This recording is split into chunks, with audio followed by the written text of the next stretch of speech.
Welcome to We on Fire Sports Podcast, The Spot, season number 4, episode number 15. Definitely, I appreciate it, man, for your first time listening. We provide high-fire takes and analysis across the sporting landscape. If definitely you're one of my long-time listeners, I appreciate all the love and the feedback. I appreciate your ear. But we're going to get right into this thing, man, on episode number 15. As we had breaking news that broke less than 24 hours ago. The Jets, they fired the GM, Joe Douglas, up in New York. You know, they fired Robert Saleh about a little bit over a month or so ago. And the Jets was all brought in for this season. You know, you had Aaron Rodgers. He was coming back. You know, had a good one series with the New York Jets. So hopes was high coming into this season. And this whole thing has been a dumpster fire. Start off first with, you know, the owner Woody Johnson moving on from Robert Saleh. You know, a lot of people thought that it was a little premature, and that as far as they were concerned, they still had a shot. They still had a shot in the AFC to get into the playoffs. Since they fired him, they've been 1-6 so far. Joe Douglas, he caught the door, and he was in the last year of his deal. And, you know, his record with the 6 seasons in New York had a winning record, never made the playoffs. And in the National Football League, if you last 6 years with an organization and you never made the playoffs, and you've had a carousel of quarterbacks since he's been up in New York, then yeah, he knew what time it was, and word on the street, he was relieved about the whole situation. And so the Jets going to put the whole slate clean for them. New head coach, new GM going into next season. Don't look like Mr. Aaron Rodgers will be back in the fold for the Jets. Wouldn't be surprised, though. But, you know, I think his days as a Jets come down to the last couple games of this season for them. They're definitely out of the playoff race. And could be the last time we may see Aaron Rodgers in an NFL uniform. Don't know. But definitely we'll see what that thing does moving forward for them. And there was another report coming out of the NBA. And there's been a lot of strife so far in the early NBA season with the Philadelphia 76ers. And, you know, you had the whole situation with Joel Embiid coming in not in the most healthy shape, coming into the season fresh off his Olympic run for USA, bringing home gold. And the 76ers had high hopes coming into this season. You signed Paul George. Big time, you know, move for them. Tyrese Maxey is a budding superstar for the Philadelphia 76ers. And you bring these guys into the fold. You got a head coach in Nick Nurse who has playoff experience and obviously championship experience with his championship up in Toronto. And for me, you know, coming in, I was a little skeptical. I didn't think that they would, you know, get to the lows of where they at now. But, you know, I was a little skeptical because I was a little iffy on Embiid. To me, you know, he lost some points when he came into the season, saying he wasn't going to play back-to-back, saying it's the organization, all this and that. It may be the organization. But this last report coming out more recently about this guy being late as hell to everything for the Philadelphia 76ers. Meetings, engagements, and things of that particular nature. And so let me just go ahead and put it out there. For a guy that hadn't gotten to the conference finals, hadn't even sniffed the conference finals in the Eastern Conference, and people in Philadelphia, a very passionate fan base across all sports, but definitely for the 76ers. And I think we're starting to see the beginning of the end. You know, I seen this situation happen to Sir Charles Barkley back in the day. Seen this situation happen to the great Allen Iverson and his stint in Philadelphia. And this is how it begins in a sports town like Philadelphia. You know, word on the street is he's been a diva since he's gotten paid. And I kind of believe that a little bit. And I just think that guys now don't understand how hard it takes to win an NBA championship. And it's not only things that's on the court, but it's also stuff that's off the court. You got to be locked in. And I just don't think that this guy is locked in a fashion that will help you win an NBA championship. So here comes the question. Do I think Philadelphia should move on from Joel Embiid? I believe so. And here's why. At this point, you in a situation to where if you trade him, you're definitely going to get some assets back for him. You already have a superstar, a budding superstar in Tyrese Maxey, who, from all what I see and hear, he's a very hard-working guy, worked on his game, grinding his way to the situation that he's currently in. And so he's the de facto leader of this ball club. Because at the end of the day, it doesn't matter how much talent you have. If you're a guy that is late and you affecting other people and you're not available like that. Now, it'd be different if you was a guy that was playing 75 to 82 games, a year. Then teams will put up with you being late to a couple meetings. But if you're a guy that's already what I call in the 60 percentile, he maybe plays 60% of the games in the season, come on, bro, you got to show up on time, fam. I'm sorry. You're getting paid too big of a coin. And so I think that the Philadelphia 76ers should explore moving on from Joel Embiid. We'll see, what they'll do. They still have plenty of time to salvage this season, but I just think that they're definitely in the second and third tier of teams in the Eastern Conference. And it might be a long way moving forward for the Philadelphia 76ers.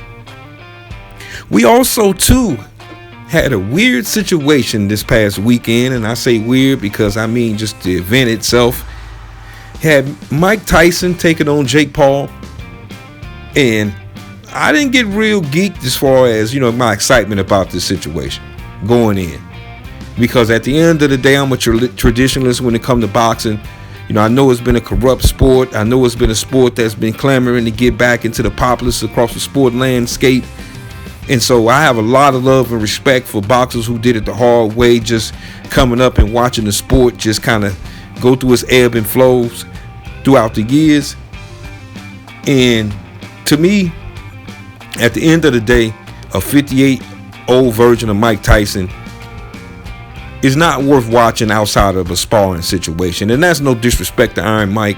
I got a big time respect for him.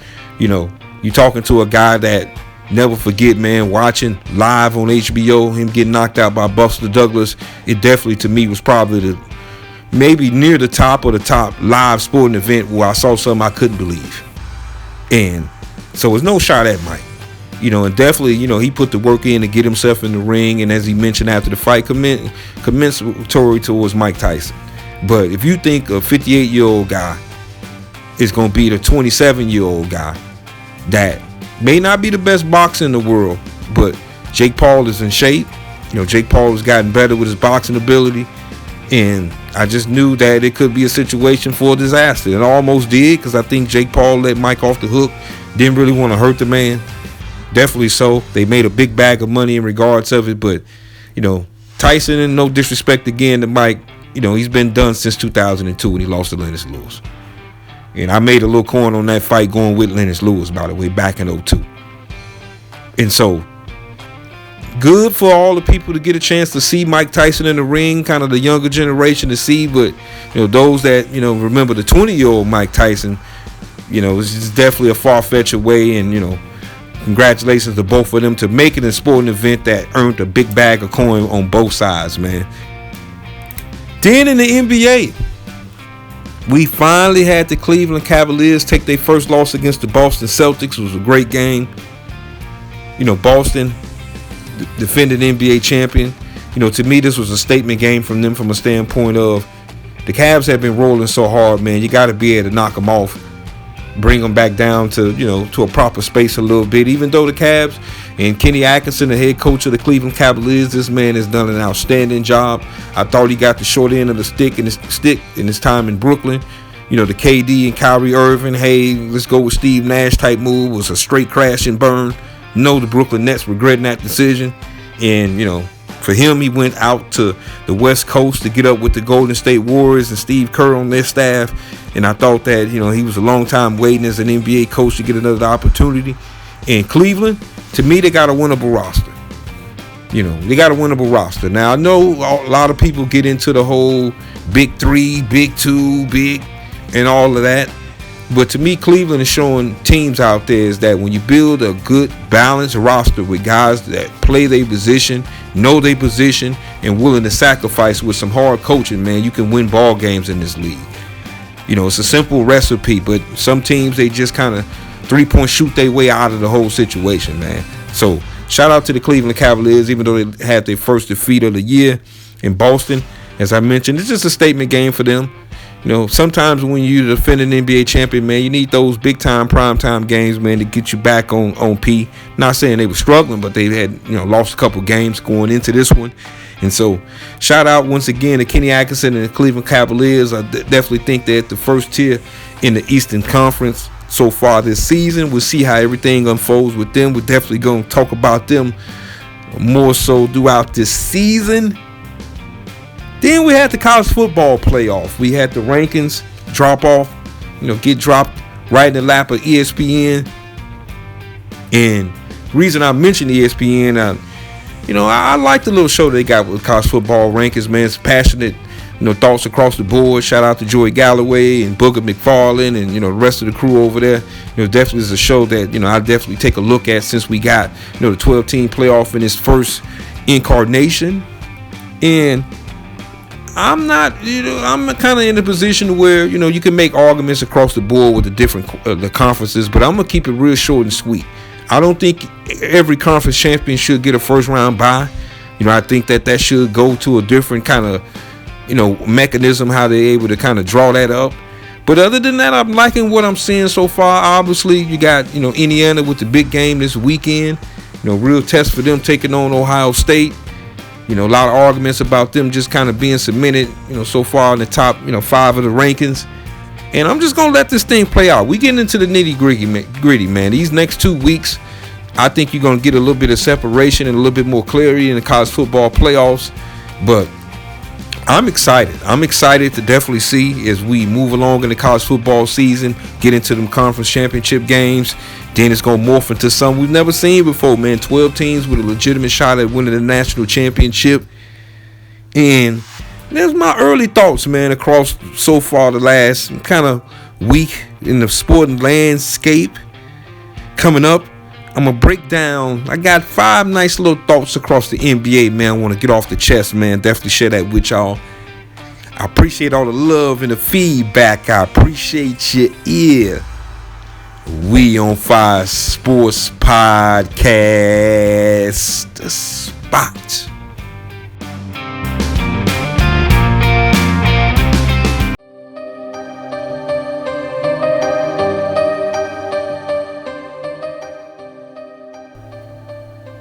Welcome back. And the NBA has been into effect a month now into the NBA season. And I've been taking a kind of a step back, watching across the whole association.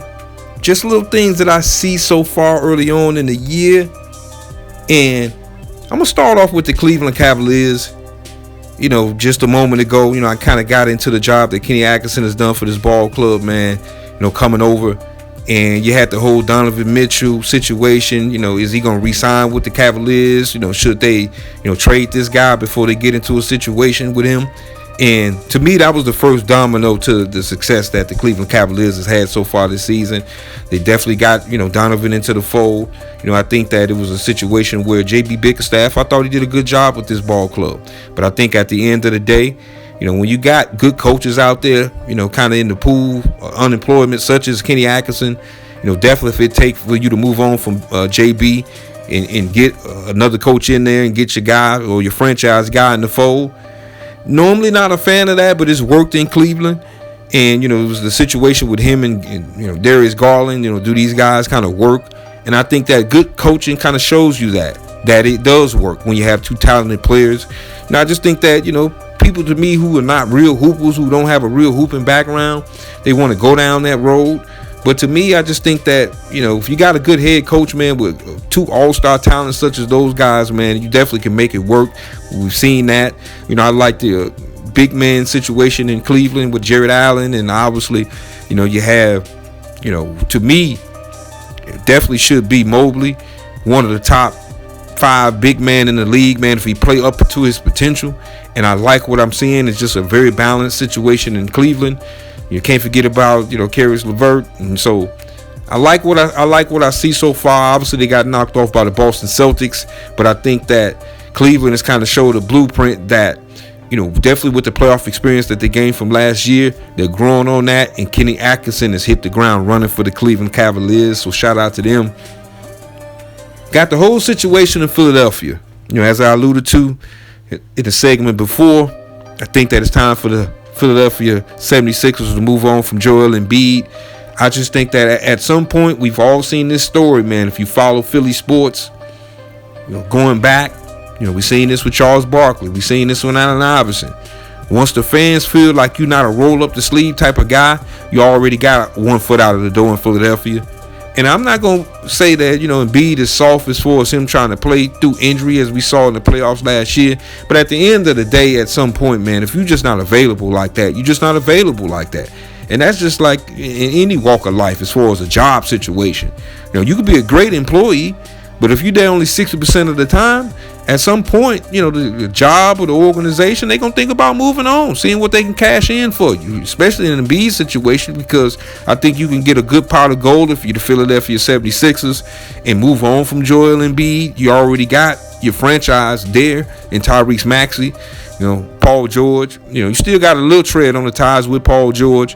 So I think that if you make a move, get rid of Embiid, you might be able to bring some pieces in to keep this team competitive, not only as far as this season, but moving into the near future, man. So we'll see what Philadelphia does in that. Another team that hadn't been playing up to expectations so far this season has been the Milwaukee Bucks. And Giannis, definitely putting out his best effort. I mean, he had an outstanding game the other day, almost putting up the 60 piece. He's an outstanding talent. He's a, get it out the mud type of dude. But I just think that, to me, he was a get it out the mud type of dude on the court, but I think he's kind of crossed over into being a diva a little bit. At the end of the day, organizations, you got, in the NBA, you see this kind of more often than not, players trying to hold the organization for ransom. At the end of the day, Michael Jordan didn't win championships every season. Magic didn't win every season, meaning that even though you may win a championship and, it was great for the city of Milwaukee, it's harder doing it again. It's actually easier the first go around. It's harder when you get on top of the mountain. And now you got guys who need to get paid, want to get paid. You got franchise player with a little bit more clout now. And now for the Milwaukee Bucks, since they won that NBA championship, they're on their third coach. So, second coach. With Budenholzer, getting let go, and then you moved on and brought in Adrian Griffin, who they let go. We obviously know the record that the Bucks had at the time of his firing, 31-13, man. I mean, what are we doing? And you bring in Doc Rivers, who came straight out of the booth. I just think that at the end of the day, sometimes, man, coaches just draw a dud. And I just think that's the situation with Doc Rivers. He may be in a better situation with a younger ball club, but with a veteran team, we've seen this in Los Angeles with Doc. I just think it's over.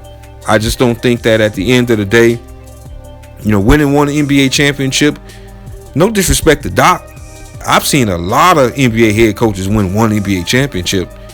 I mean, that's not rare. If I went through the list of names of coaches who won an NBA championship in the NBA and NBA history, some of these guys you wouldn't even know. So, yeah, it's been many moons, man, since he raised that banner for the Boston Celtics with KG and Paul Pierce and Ray Allen. So, for me, I just think that the Bucks, they're in a tough situation because you know what's going to come next. Don't let the Bucks not make the playoffs. You already know what the headline's going to be. Giannis going to be wanting to get up out of there. And so we'll see what this thing does in Milwaukee. I just think that they're in a real tough situation.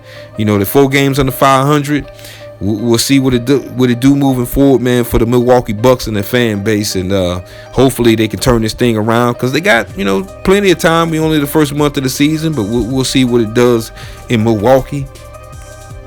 And a team that I ain't going to front, I've been a little critical of, meaning that just their front office move and, just the direction of the team and where I saw it was going.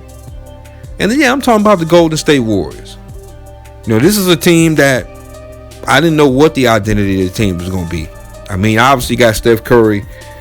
Steph Curry, man. I mean, there's not enough superlatives to say about Steph Curry. Franchise player, one of the greatest players to ever play in this game. 4-time NBA champion. And it's just him and Draymond Green. And a bunch of guys who, trying to, get their weight up. And there's no disrespect to the talent of the guys. It's just, at the end of the day, you got a roster full of young guys, hungry guys. And so far, you throw a little Buddy Hield in the gumbo pot, and this team has been playing some good basketball this year. And I've been impressed. And I'm not going to front. It's a little egg on the face. I mean, we'll see what this thing do moving forward. But, I definitely had very low expectations for this team, meaning that it was just a wait-and-see approach. I just had to see kind of what's in the gumbo pot. And I think that this is Steve Kerr's best head coaching job he's had since he's been out in Golden State so far this season. And I think, to me, I thought Steve was getting kind of tired last year. And I had put it out there in the atmosphere that I thought he could walk away. Just, hey, man, I done won multiple chips as a player, obviously as a coach.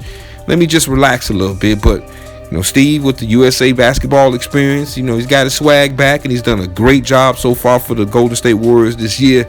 And so, as I mentioned, we'll see what this thing do as we go into the second month of the season for the Golden State Warriors. But definitely an A+ grade from me so far this year, man.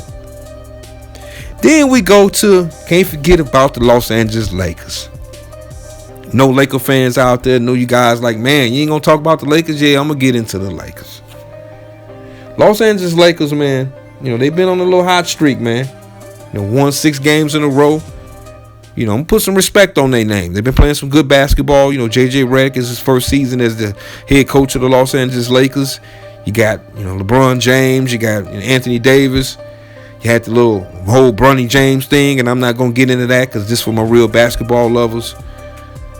I just think that, to me, it's a wait-and-see approach with the Lakers because we've seen them play good basketball the last couple of years, but it seemed like at some point the Lakers always hit an iceberg, whether it be just injury, whether it be just losing games they shouldn't lose.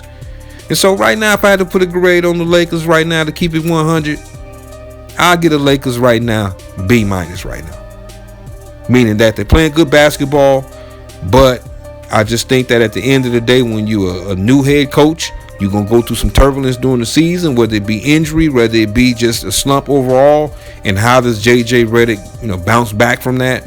So it's a wait-and-see approach. I give him a B- so far this year, man, but it's a wait-and-see approach for the Los Angeles Lakers. And that's how I feel across the NBA through the first month of the season. Can't forget about my Chicago Bulls. Definitely got to mention my Bulls. Looks like it might be a long year for the Bulls, man. I mean, the first, say, 2 weeks of the season, love the guard play. I think that for us, our perimeter game, no fault here, man. I love what I'm seeing, from the youngins. You got Ayo, you got Kobe White playing some good basketball. You got just Zach LaVine coming in and getting his name put out there in trade rumors. And Zach has been an ultimate professional. And so, the backcourt and the perimeter guys, not really worried about. But we soft as bread in the middle, fam. I mean, we soft as bread in the middle, man. And I'm going to keep it 100. Shout out to Weekly Dog Sport Betting Podcast, C-Red. I just think that this team is just unbalanced. And I think that when you see or you look at the record so far with the Bulls, you see that unbalance. 6-9 so far in the season, sitting at the play-in last 10th spot. Still very, very early.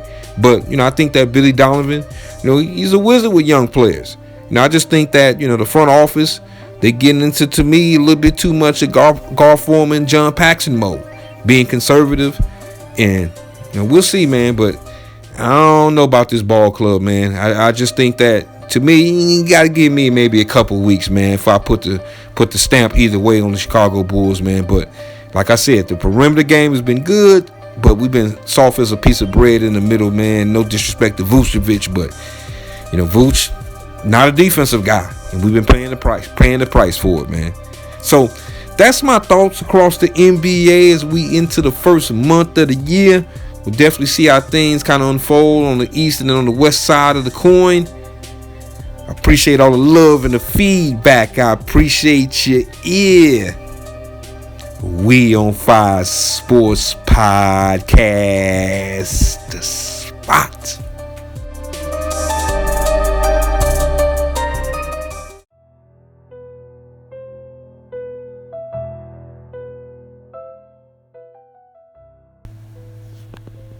Welcome back. And we're going to take a look across the National Football League as week number 11 has concluded, as we get into week number 12 in the NFL. And start off with the Thursday game last week, man. That was an interesting game. Take you guys back just a little bit. Philadelphia Eagles knocked off the Washington Commanders 26-18. Great game, great balanced game by the Philadelphia Eagles. Saquon Barkley being a monster once again, 146 yards on the ground and 2 touchdowns in this game. I mean, this guy's just been just a godsend for the Philadelphia Eagles. And, there's a lot of talk about Nick Sirianni and just Eagles fans having a rough go about it. And, boy, have the Eagles changed the tides. Team 8-2 so far now in the season with the victory over the Washington Commanders. And, as you guys, my OGs of the show, I was rocking with Philadelphia, towards the end of the year. I thought that they would be able to pick up the pieces and get the boat, the boat right. But, boy, did they fall off. But they still made the playoffs last year. And I thought that just with the talent in the room, with this organization on both sides of the football, it wasn't a situation with the talent with the Eagles. And so to me, that now they're flying high now. They flying high now. And, to talk about Nick Sirianni and his head being on the guillotine, I think those thoughts have quieted down. And so Philadelphia, man, they're in pole position right now. To me, they're in pole position in the NFC East. A lot of people thought that the Commanders, if you go back a couple weeks ago, listen to the national media, they thought that the Commanders was the best team in the NFC East.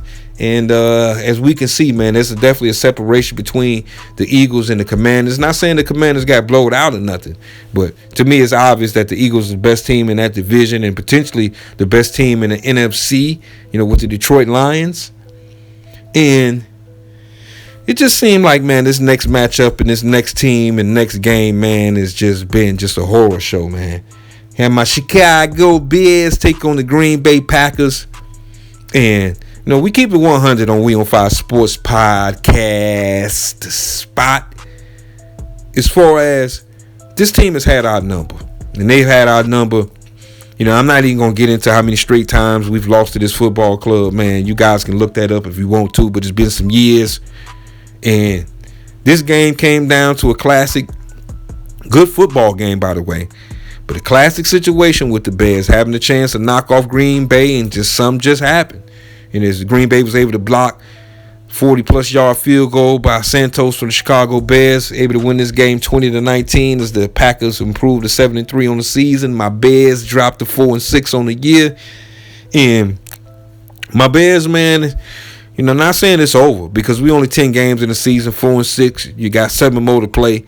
So I'm definitely not going to say that. But I do like the move with them firing Shane Waldron. I thought that the offense played better in this football game. I thought Caleb Williams played better in this football game.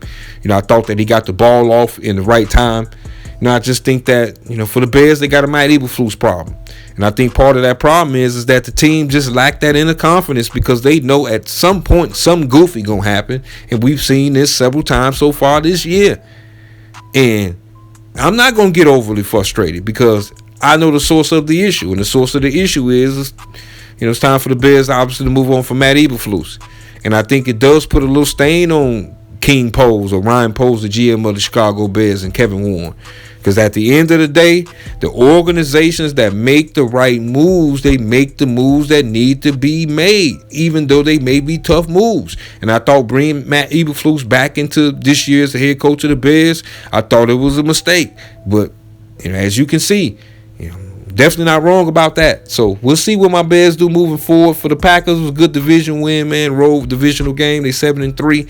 I think they, to me, in the second tier in the NFC, so far as contenders is concerned, man, but it definitely was a big divisional game for them. And another game that, caught my eye, and that's the Pittsburgh Steelers taking on the Baltimore Ravens. I mean, it's nothing like AFC North football, man. Nothing like it. I think that, NFC North has been the best division as far as, record-wise. But that North, that AFC North, every time, it don't matter who it is in the division, you definitely going to see a drag-out type of game. And this was another classic game. The Steelers was able to knock off the Ravens 18-16.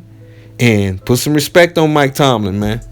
Put some respect on Mike Tomlin. This guy just knows how to win.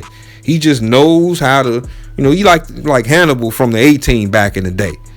Knowing how to put the pieces together to make it work. And so I just think that it was a huge psychological game too for the Pittsburgh Steelers, meaning that they got the Debo effect now over the Baltimore Ravens. And I'm not saying that Baltimore, these two teams won't meet again in the playoff situation and that Baltimore will be straight shook. But the first salvo to me went to the Pittsburgh Steelers, man. Big time divisional matchup. And the Ravens fall to 7-4 on the year. Lamar Jackson, the Steelers just got his number. Even Superman had kryptonite. And to me, the kryptonite has been matchups between him and the Pittsburgh Steelers and his playoff situation so far. So we'll see. I still got faith in Baltimore. I think that these, type of losses build character. They got a long tenure head football coach in Harbaugh, and I think that, they'll be able to pick up the pieces. A lot of people was tripping on the usage, Derrick Henry. And sometimes it be like that, man. It's ebb and flows, man. Todd Monken, the offensive coordinator, definitely got a lot of pressure in that situation. But I think that the Ravens will be able to bounce back, be able to get their swag back, man. But it definitely was a knockout blow in the first round of that matchup, man, between them and the Steelers. And another game that caught my attention. Man. The Seahawks knocking off the San Francisco 49ers 20-17. Seahawks improved to 5-5, 500 on the year. They dropped the 49ers to 500 on the year. And I'm just going to go ahead and put it out there. The pressure is on in Frisco. Because this team is too talented of a team. This organization is broken bread. Obviously, we had Brandon Ayuk, get broke off and get injured. Can't blame Ayuk for that. Just one of those situations. But Kyle Shanahan, this organization has been there, done that. In your tenure, this team has gotten to the Super Bowl, and previous, regimes have gotten to the Super Bowl. And it's put up a shut-up time now. I mean, you guys have no room for error. You got McCaffrey, that's, he back, but we got to see with CMC. To me, 1 game, 2 game here, I'm not going to just wait, just say he all the way there back, all the way back. So, there's still some question marks for me with that, And I just think that for them, not only on the offensive side, we've had injuries on the defensive side of the ball. And I just think that at the end of the day, they have no room for error. And their season, to me, it really boils down to this next three-week stretch. They got to go 2-1 for the rest of this little 3-game little perch they got coming up. If not, they really behind the 8 ball. So we'll see what the Niners do moving forward, man. I think for the Seahawks, they've had the Niners had their number the last couple of years. And so I think this is a kind of one of them raise up, games for Seattle. And so we'll see if they build a little confidence. They have been kind of on the snide the last, month or so. The Seahawks have been. Now, I've been playing some good football. This is definitely a feather in the cap in that division. So we'll see what both these respective teams do moving forward. And we had the Kansas City Chiefs and the Buffalo Bills. Oh, man, these two teams, every time they play, it's a good football game, man. I just love these matchups. Josh Allen, you got Patrick Mahomes. And, I had Buffalo coming into this game. I knew Buffalo was going to win this game. This game kind of went as I thought it would be, meaning that I knew it was going to come down to Josh Allen having to make just a play for Buffalo to win this game. And we had to scramble for the touchdown for him in the fourth quarter of the football game. To me, that was really the play of the game. I think that psychologically for Buffalo, it was a must-win game for them. Meaning that the Chiefs, just from the injury standpoint, and Patrick Mahomes had been playing the best football of his career, so far. I give Pat a B so far this year. He has been clutch, but he hadn't played really a good, complete football game against superior competition. And this was a, test for him to be able to do that. And, shout out to the Bills, man. This was a huge win, as I said it again, psychologically for them. They able, even though it's the regular season and we know these teams could match up again in the playoffs. But at the end of the day, if you're a competitive organization and a competitive ball club, these are the games that you got to get in the regular season. And that's my look across the National Football League. I got you guys coming up with week number 12 coming up. We're definitely going to take a look at that in my next episode. Going to preview week number 12 as we get into the weekend. Once again, don't forget, man, to check us out. We're across the whole orbit out here. Facebook, also too on YouTube at We On Fire Sports. You can definitely holler at us on Twitter as well. Once again, I appreciate all the love and the feedback. I appreciate your ear. We On Fire Sports Podcast. The spot.